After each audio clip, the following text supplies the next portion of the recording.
There are multiple purposes to use zero product property. We're going to focus on two of them here. One of them is calculating x-intercepts of a quadratic equation, and the other one is solving for x in a quadratic equation. So let's take a look at the x-intercepts. I am going to run through the steps on the side as I'm doing this problem.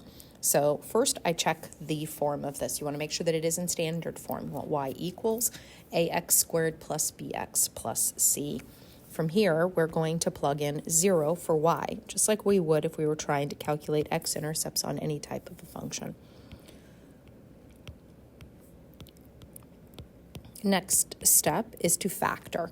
So to factor, and this can be done a couple of different ways, you're going to go ahead and use the boxes and diamonds method.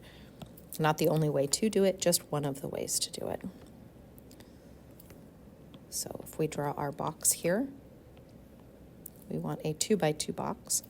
We're going to take the very first term, so the x squared term is going to go into one of the corners. I choose the bottom left-hand corner for this. I'm going to take the constant, I'm going to put it in the opposite corner.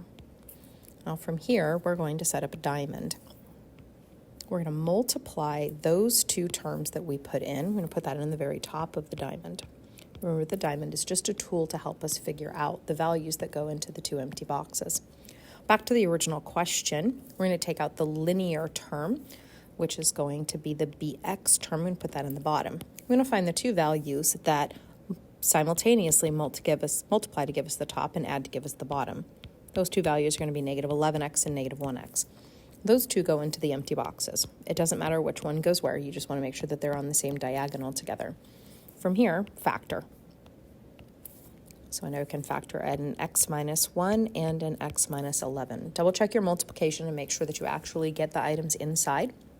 From here, moving through the steps, I'm going to replace the inside of the boxes, or the original question, with the factorization, so the base times the height. I'm going to take each one of those factors, identify where the multiplication occurs, and set each one of them equal to 0. Solve for x in each one of these miniature equations.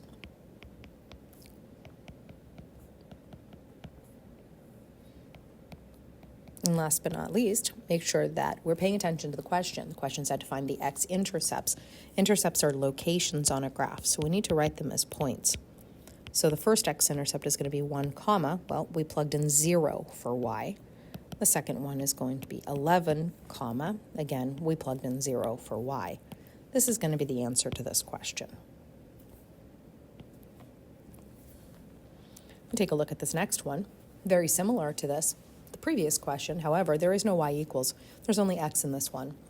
You do want to make sure that it's equal to 0. Additionally, it's important to note that there's only x in here, so your answers are going to be x equals. But the process is basically the same. So we're going to go ahead and draw our boxes.